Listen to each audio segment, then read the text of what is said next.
Amados, vamos abrir a palavra de Deus no livro de Atos dos Apóstolos, capítulo 1. Atos dos Apóstolos, capítulo 1, versos de 1 a 14. Está escrito: escrevi o primeiro livro a Teófilo, relatando todas as coisas que Jesus começou a fazer e a ensinar, até o dia em que, depois de haver dado mandamentos, por intermédio do Espírito Santo aos apóstolos que escolhera, foi elevado às alturas. A estes também, depois de ter padecido, se apresentou vivo com muitas provas incontestáveis, aparecendo-lhes durante 40 dias e falando das coisas concernentes ao reino de Deus.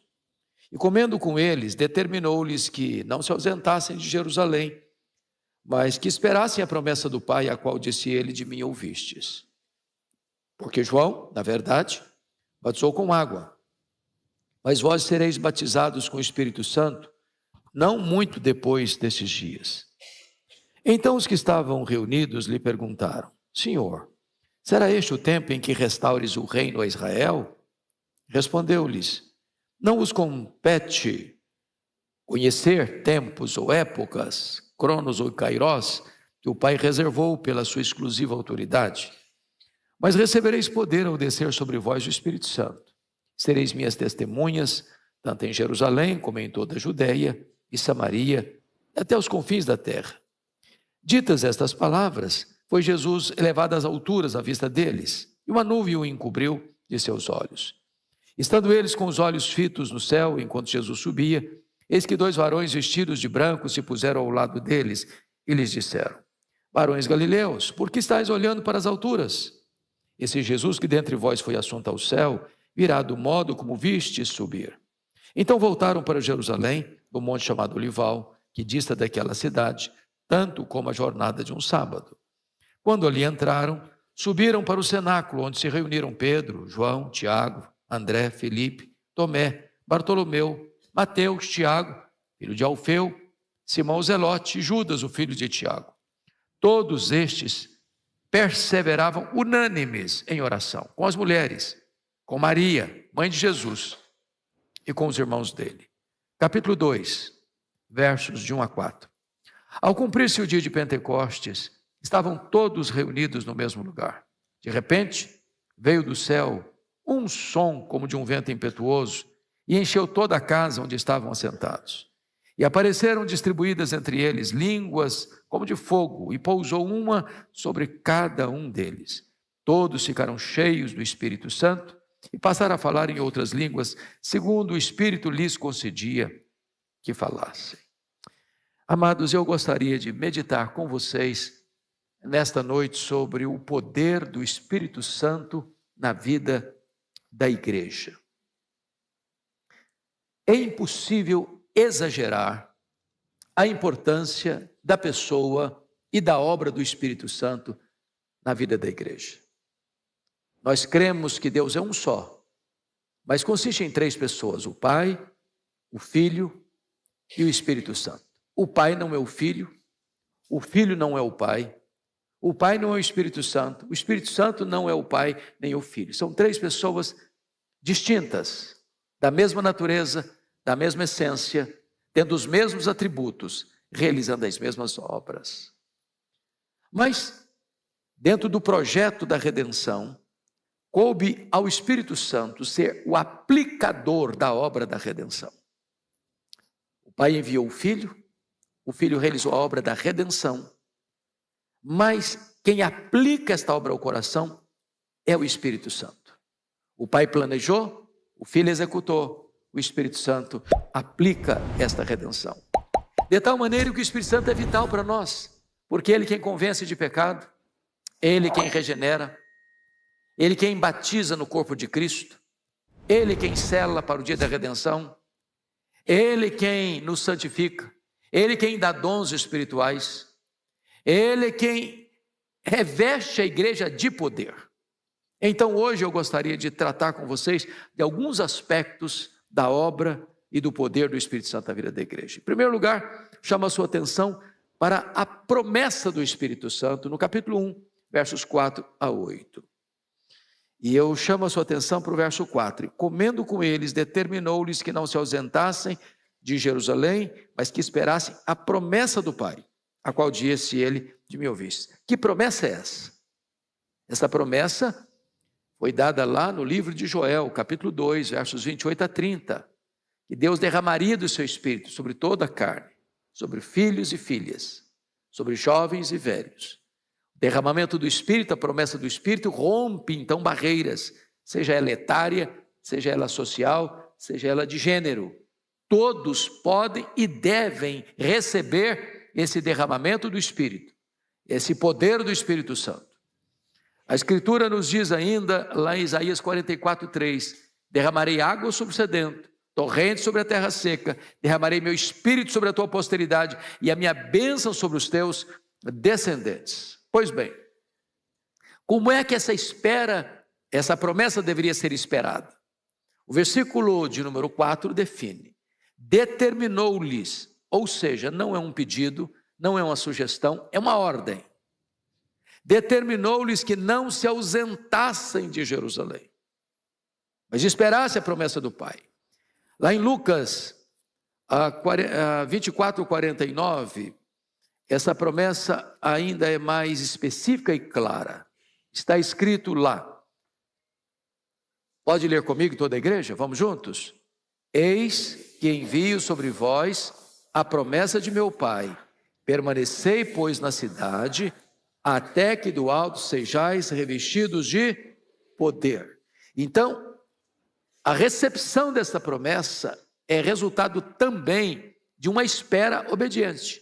Mas por que aqueles discípulos que eram galileus deveriam permanecer em Jerusalém? Não era a terra deles, não era a casa deles, não era o domicílio deles. Porque na verdade foi aqui em Jerusalém que eles se acovardaram. Foi aqui em Jerusalém que Pedro negou Jesus. Foi aqui em Jerusalém que quando Jesus foi preso, todos eles fugiram acovardados. Foi aqui em Jerusalém que na crucificação de Jesus, só João estava presente. Foi aqui em Jerusalém que no sepultamento de Jesus, nenhum dos discípulos estava presente. Foi aqui em Jerusalém que eles estavam trancados dentro de casa com medo dos judeus. E Jesus está dizendo o seguinte: no local que vocês fracassaram, no lugar que vocês me negaram, no lugar que vocês se acovardaram, eu vou revestir vocês de poder, para que a partir de Jerusalém, este movimento do Evangelho alcance o mundo inteiro. E então eles deveriam permanecer na cidade. Terceiro, esta promessa do Pai é resultado de uma expectativa de poder. Volte os olhos comigo para o verso 6 do capítulo 1 de Atos. Quando Jesus termina de falar dessa promessa do Pai, que é o derramamento do Espírito Santo, então os que estavam reunidos lhe perguntaram: Senhor, será este o tempo em que restaures o reino a Israel? Notem os irmãos que aqueles homens ou aquelas pessoas ainda nutriam no coração uma esperança de um reino político. Por que isso? Porque Israel, ao longo da sua história, viveu debaixo de escravidão. 400 anos no Egito. Depois 40 anos no deserto, acossados por inimigos. Depois entraram na terra, 7 anos de conquista. Eles não conquistaram todos os povos, viveram atribulados com os inimigos à volta. Depois entra um longo período, do período dos juízes, 330 anos, e na maioria desse período, eles viveram debaixo de opressão dos inimigos à volta. Depois vem a monarquia em Israel, e no reinado de Saul viveram debaixo de grande opressão, mormente dos filisteus, e o rei morreu nas mãos desses filisteus. Depois vem a divisão do reino, e as 10 tribos do norte viveram todo o período de 209 anos debaixo de opressão de seus inimigos. As 2 tribos do sul, que duraram até mais tarde um pouco, 586, em alternância de homens maus e piedosos governando, viveram debaixo de opressão de seus inimigos. Até que veio a Síria em 722, levou o povo cativo. Depois em 586 veio a Babilônia, levou o povo cativo. A Babilônia caiu, mas Israel ficou debaixo de opressão do Império Medo-Persa. Depois o Império Medo-Persa caiu, mas ficaram debaixo do domínio do Império Grego. Depois acabou o Império Grego, eles ficaram debaixo do domínio do Império Romano. Esse povo viveu ao longo dos tempos debaixo de opressão. E eles querem olhar para Jesus como Messias que vai quebrar esse jugo da opressão política, que vai estabelecer em Israel um reino político, e eles imaginam que eles vão ocupar uma posição de destaque nesse reino. Então, daí vem a pergunta: será nesse tempo em que o Senhor vai restaurar o reino a Israel? Jesus responde: não vos compete saber, conhecer, nem tempos, nem épocas, que o Pai reservou pela sua exclusiva autoridade, mas recebereis poder ao descer sobre vós o Espírito Santo. O que Jesus está prometendo não é um reino político. O que Jesus está prometendo é poder. E a pergunta é: poder para quê? Primeiro, poder para sair do campo da especulação escatológica para o campo da ação missionária. Eles queriam discutir escatologia. E Jesus diz: eu tenho uma agenda maior, mais premente, mais urgente, que pertence a vocês. A agenda de vocês não é especular, a agenda de vocês é fazer a obra. E para fazer a obra, vocês vão precisar do poder do Espírito Santo. Poder para quê? Segundo, poder para morrer. Recebereis poder ao descer sobre vós o Espírito Santo, sereis minhas testemunhas. A palavra testemunha é a palavra martiria, de onde vem a palavra mártir. E ao longo da história, a igreja é martírica. Como disse hoje de manhã, houve porventura um tempo em que o mundo não odiou a igreja? Houve período, um tempo em que o diabo deixou de perseguir a igreja? Houve um tempo em que este mundo foi a nossa pátria ou nosso habitat? Não somos aqui peregrinos, não somos aqui forasteiros, não estamos aqui de passagem. A nossa pátria é o céu. Aqui estamos chamados a, se preciso for, selar o nosso testemunho com o nosso próprio sangue. Aqui tem luta, aqui tem prova. Poder para quê? Poder para perdoar. É isso mesmo. Sereis minhas testemunhas, tanto em Jerusalém como em toda a Judeia e Samaria. Para o evangelho chegar em Samaria, tinha uma barreira intransponível. Um ódio racial de 700 anos. E então, foi quando o Espírito Santo foi derramado, o evangelho chegou em Samaria e o muro da inimizade foi quebrado. Eu posso lhes garantir, irmãos, que não há perdão nas relações interpessoais e internacionais, a não ser que o poder do Espírito Santo opere nos corações. Poder para quê? Poder para pregar a palavra de Deus. Não há pregação sem poder. Não há pregação sem a ação do Espírito Santo. Sabem por quê? Por mais eloquente que um pregador seja, ele só pode falar aos ouvidos. Só o Espírito Santo tem poder de falar aos corações. Então, sem poder, não há pregação eficaz. Mas notem agora, meus amados, um segundo ponto da mensagem. Primeiro vimos a promessa. Veremos agora a busca do Espírito Santo. Vá comigo para o verso 14, por favor.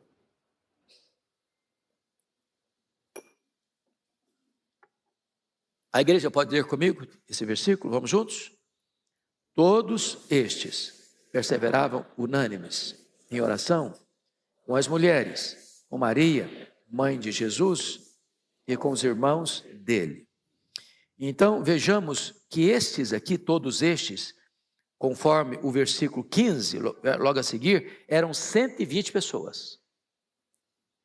Então Jesus está lá no Monte das Oliveiras, ele vai assunto aos céus, e ali Jesus disse para eles: permanecei na cidade, até que do alto sejais revestidos de poder. Eles voltam no Monte das Oliveiras, desce o Vale do Cedron, sobe para o Monte Sião e entram no cenáculo, o mesmo cenáculo onde eles participaram da última ceia, ou da última Páscoa com Jesus, onde Jesus inaugurou a ceia. E diz o texto que 3 coisas ali acontecem. Primeiro, havia unanimidade em oração. Todos estes. É uma reunião de oração, onde tem 120 pessoas. E ninguém ficou do lado de fora. E ninguém disse: não, eu não acredito mais em oração. Não adianta orar. Todos estes oraram. Então, há unanimidade. Segundo, houve perseverança. Todos esses perseveraram. A pergunta é: quanto tempo? A ordem de Jesus é permanecer na cidade até que. Não é orar um dia, não é orar uma semana, é orar até que. E esse até que durou 10 dias, ininterruptos, onde todos perseveraram. Mas houve um terceiro elemento, havia concordância na oração, perseveraram unânimes. Unânimes. Às vezes você tem uma reunião de oração, uns oram, outros não, uns creem, outros não, uns puxam para lá, outros puxam para cá. Não, nessa reunião de oração não, todos unânimes perseveraram em oração. Ou seja, a condição que Jesus estabeleceu para que a promessa do Pai fosse cumprida, ou seja, o derramamento do Espírito Santo acontecesse, foi obedecida à risca por aquelas 120 pessoas. Quem estavam lá? Primeiro, os apóstolos de Jesus, exceto Judas Iscariotes, que havia cometido suicídio. Quem estava lá? Maria, mãe de Jesus. Quem estava lá? Os irmãos de Jesus, que só passaram a crer nele depois da ressurreição. Quem estava lá? As mulheres da Galileia. As mulheres da Galileia. Conforme Lucas 8, 3, tinham 3 citadas por nome, Maria Madalena, Joana, Susana e muitas outras, as mulheres que financiaram e bancaram financeiramente o ministério itinerante de Jesus, elas também estavam lá, e muitos outros discípulos, que nós não sabemos seu nome, estavam lá buscando a promessa do Pai. Então, vem o terceiro ponto, que é o cumprimento da promessa, é o derramamento do Espírito, conforme Joel capítulo 2. Então vamos para o capítulo 2, versos 1 a 4. Primeiramente foi um fenômeno celestial. Veja você o que está escrito. Ao cumprir-se o dia de Pentecostes, essa palavra Pentecostes significa 50, ou seja, 50 dias depois da Páscoa, Jesus morreu na Páscoa, ficou 40 dias com os discípulos até ir assunto aos céus. Depois eles passam 10 dias no cenáculo, portanto 50 dias. Ao cumprir-se o dia de Pentecostes, que era uma festa, estavam todos reunidos no mesmo lugar. Depois de 10 dias, ninguém saiu, ninguém se distraiu, ninguém foi fazer outra coisa. Eles estavam focados, centralizados na agenda estabelecida pelo próprio Jesus. De repente, veio do céu um som. Então a primeira coisa é que é um fenômeno celestial, tem som, ou seja, é audível, não é uma sensação subjetiva, dá para se ouvir. Mas que tipo de som? Como de um vento impetuoso. Você já escutou a voz do vento? Você não vê o vento, mas você escuta a voz dele, não sabes de onde vem, nem para onde vai, mas ele tem uma voz. Então, o vento é um símbolo do Espírito Santo. Ele sopra onde quer. Ele é livre e ele é soberano. A ciência já descobriu tantas coisas lindas. Ela pode medir a velocidade do vento. Ela pode até dizer mais ou menos para onde o vento vai, mas ela não pode cercar o vento. O vento é livre, o vento é soberano. Mas o texto nos diz mais,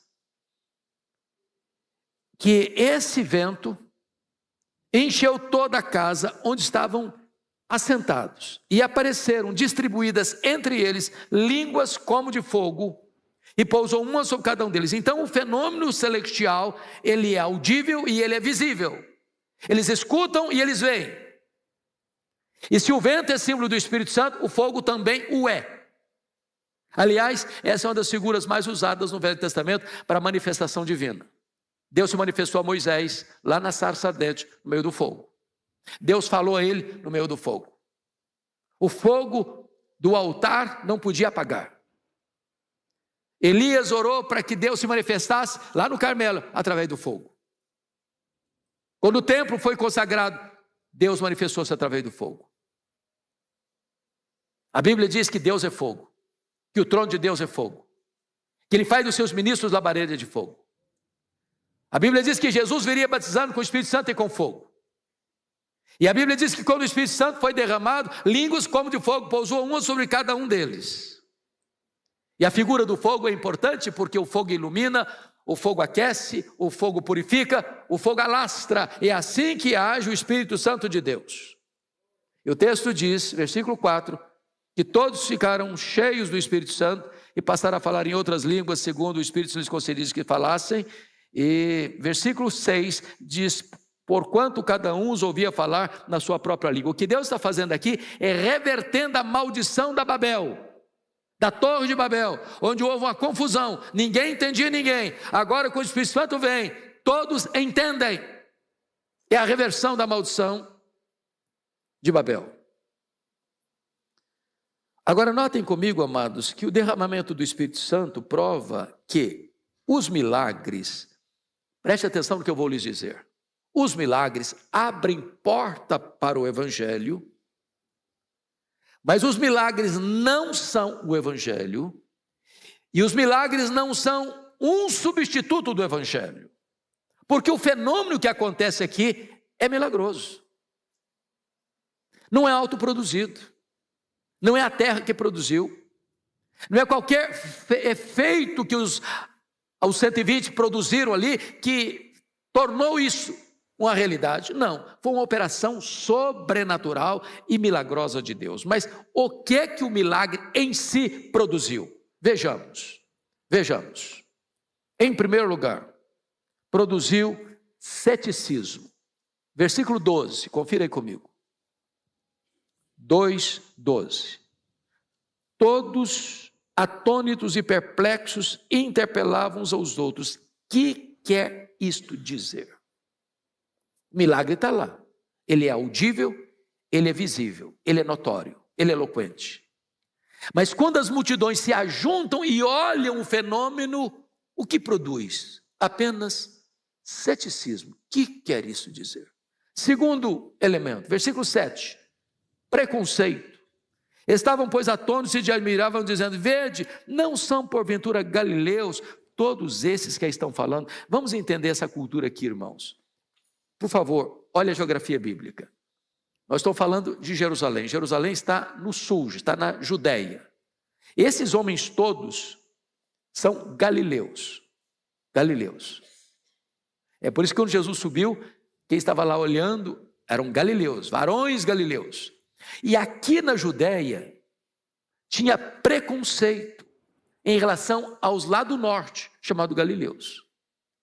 Então não são esses porventura galileus, está dizendo, esquece, isso é gente sem massa cinzenta, isso é gente inferior. Isso é uma, desculpa da expressão bem brasileira, uma gentalha. Esquece, preconceito. O que o milagre em si produziu? Ceticismo, preconceito. Terceiro lugar, produziu o que? Zombaria. Olha o versículo 13. Outros, porém, zombando, diziam, estão embriagados. Então preste atenção nisso. A não ser que o Espírito Santo de Deus esclareça alguém, ver milagres, contemplar milagres, não produz fé salvadora. Porque o milagre não tem o propósito de produzir fé salvadora. A fé vem pelo ouvir e ouvir a palavra de Deus. O propósito do milagre é impactar. O propósito do milagre é chamar a atenção. Mas ele em si não é um substituto. É tanto razão que, diante desse fato, é que Pedro se levanta. Para dizer, não, eles não estão bêbados não. São 9 horas da manhã. O que está acontecendo aqui é o que prometeu Joel, que nos últimos dias derramaria seu Espírito sobre toda a carne. Filhos e filhas, velhos e jovens, servos e servas. Então o que está acontecendo aqui não é embriaguez.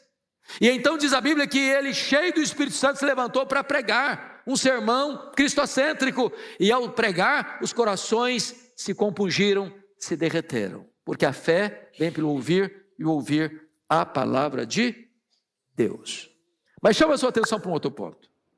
A plenitude do Espírito Santo é uma experiência pessoal, intransferível, do enchimento do Espírito Santo. Veja comigo, por favor, o versículo 4, 2:4. Toda a igreja comigo de novo. Só na parte inicial. Todos ficaram cheios do Espírito Santo. Todos quantos? Todos quantos? Todos os 120 que estavam no cenáculo. Então, quem estava lá? Pedro, João, Mateus, Tomé, Filipe, Bartolomeu, Tiago. Quem estava lá? Maria, mãe de Jesus. Quem estava lá? Os irmãos de Jesus. Quem estava lá? As mulheres da Galileia. Ninguém ficou mais cheio do Espírito Santo que outro. Todos ficaram cheios. Ou seja, é uma experiência pessoal, individual, particular, intransferível. Bom, me permita uma pergunta muito pessoal e complexa de responder. Você está cheio do Espírito Santo?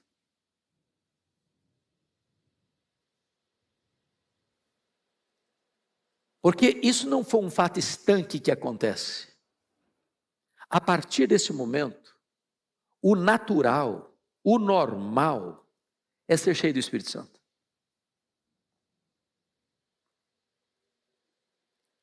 Aliás, isso é tão sério, que o apóstolo Paulo, escrevendo aos Efésios, disse assim: e não vos embriagueis com vinho, no qual há dissolução, mas enchei-vos do Espírito.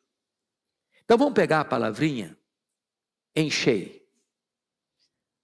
Porque na língua grega tem um recurso que nós não temos na língua portuguesa com tanta clareza, que é o chamado presente contínuo.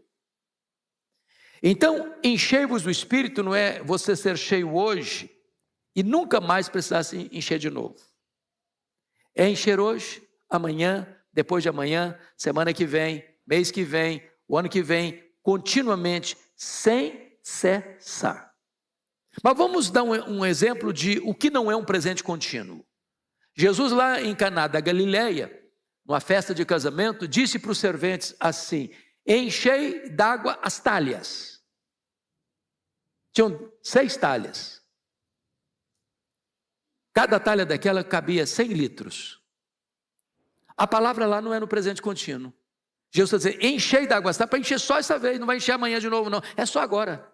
Nunca vai precisar repetir, não vai repetir, é só agora. Mas aqui não, enchei-vos do Espírito. Agora notem, há 2 pecados aqui. Primeiro, é embriagar-se. Segundo, é não ser cheio do Espírito.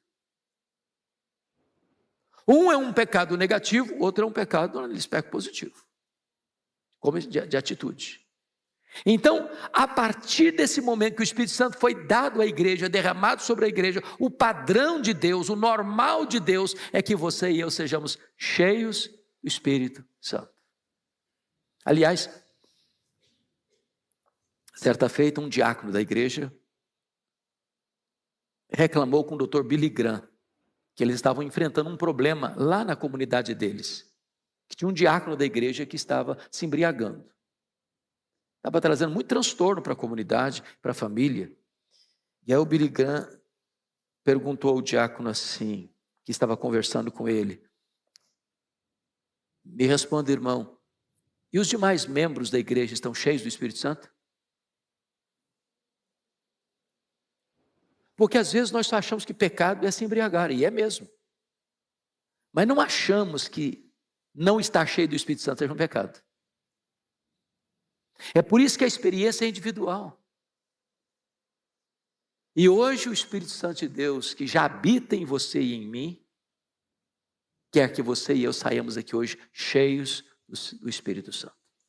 Isso é o normal que Deus requer de nós. Pois bem, mas me permita ainda mais um ponto. Como é que foi a pregação de Pedro, revestido com o poder do Espírito Santo? Se você perceber do verso 14 até o verso 36, Pedro se levanta para pregar, cheio do Espírito Santo. E como é que foi a pregação dele? Primeiro, a pregação de Pedro foi cristocêntrica na sua essência. Pedro pregou o quê? A morte de Cristo, a ressurreição de Cristo, a ascensão de Cristo e o senhorio de Cristo. Então notemos, Sempre que alguém está cheio do Espírito Santo, ele vai apontar para Jesus. Quer saber se uma vida está cheia do Espírito Santo? Veja se você está levando uma vida cristocêntrica. J.I. Packer, no seu livro A Dinâmica do Espírito, diz que o papel do Espírito Santo é o papel do holofote. Você está andando em São Paulo, de vez em quando você vê um prédio iluminado. Você vê a beleza do prédio, mas você não vê a luz. Porque o papel daquele holofote não é chamar atenção para ele, é chamar atenção para o prédio. O Espírito Santo não veio para exaltar a si mesmo, o Espírito Santo veio para exaltar Jesus. O Espírito Santo veio para mostrar Jesus, para glorificar Jesus. E é por isso que Pedro se levanta cheio do Espírito Santo e prega um sermão cristocêntrico. Mas em segundo lugar, o sermão de Pedro foi eficaz quanto ao seu propósito. No versículo 37, está escrito que, ouvindo eles estas coisas, compungiu-se-lhes o coração. E aqui há algo belíssimo, queridos presbíteros, é que o apelo aqui não parte do pregador para o auditório, parte do auditório para o pregador. Em havendo avivamento, irmãos, não é necessário que o pregador faça o apelo brota de lá para cá e não daqui para lá. Foi assim com João Batista também. Quando ele estava pregando no deserto, as multidões é que perguntaram: o que nós vamos fazer?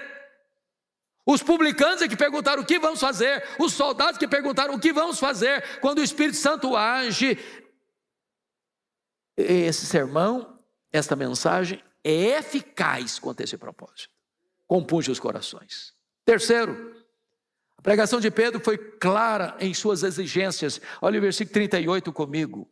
Está escrito: respondeu-lhes Pedro: arrependei-vos, e cada um de vós seja batizado em nome do Senhor Jesus. Arrependimento. Quarto, essa pregação foi específica quanto à promessa. Olha o versículo 38 ainda, quando ele disse: cada um de vós seja batizado em nome do Senhor Jesus para a remissão de vossos pecados, e recebereis o dom do Espírito Santo. Recebereis o dom do Espírito Santo. Ou seja, o Espírito Santo vai ser dado, derramado. Agora veja bem que os 120 estão cheios, e ele está pregando para aquela multidão que se reuniu.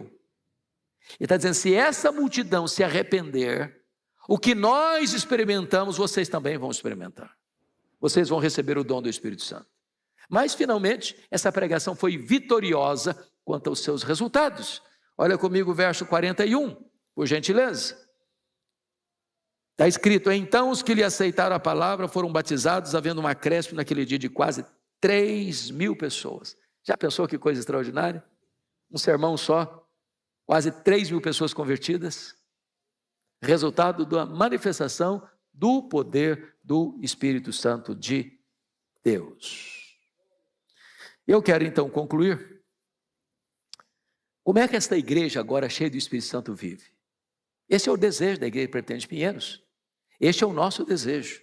Então eu quero destacar brevissimamente 6 coisas. Primeiro, uma igreja cheia do Espírito Santo, ela tem compromisso com a palavra de Deus. Versículo 42 está escrito: e perseveraram na doutrina dos apóstolos. Não dá para ser cheio do Espírito Santo e deixar para lá a Bíblia. Uma igreja que não é bíblica não pode ser cheia do Espírito Santo. Pode dar nome de outras coisas, fenômenos extraordinários, esquisitices, peraltices espirituais, mas o Espírito Santo não. O Espírito Santo está comprometido com a palavra de Deus. Segundo, uma igreja cheia do Espírito Santo, irmãos, ela tem prazer na oração. Versículo 42 diz que perseveravam nas orações. É uma igreja que ora. Se uma igreja não ora, aí não está o espírito de súplica. Se uma igreja não ora, ela precisa desesperadamente do revestimento do Espírito Santo, da presença do Espírito Santo, do poder do Espírito Santo. Terceiro, uma igreja cheia do Espírito Santo acaba com as rusgas, com as querelas, com as disputas, com as brigas, com as contendas, com as divisões. Ela é uma igreja onde se desfruta de plena comunhão. E aqui é importante examinar com vocês alguns versículos. Primeiro, 42 diz que perseveravam na comunhão e no partir do pão. Versículo 44 diz que todos que creram estavam juntos e tinham tudo em comum. Versículo 45 diz que vendiam suas propriedades e bens, distribuindo o produto entre todos, à medida que cada um tinha necessidade. E o versículo 46 diz que diariamente perseveravam unânimes no templo, partiam o pão de casa em casa, tomavam suas refeições com alegria, singeleza de coração. Ou seja, esse povo é um povo unido, é um povo coeso, é um povo que se ama, é um povo que tem comunhão e intimidade. Mas, ainda, quarto lugar, uma igreja cheia do Espírito Santo, ela adora a Deus com entusiasmo. Olha o versículo 47. Louvando a Deus. Louvando a Deus.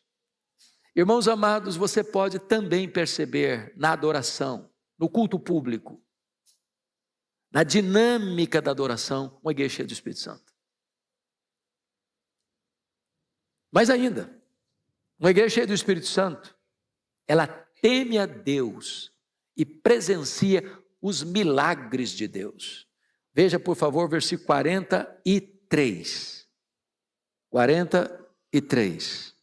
Em cada alma havia temor, e muitos prodígios e sinais eram feitos por intermédio dos apóstolos. Tem que ter temor.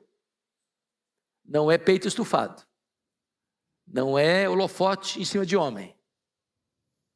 Não é propaganda mercantilista. É temor de Deus.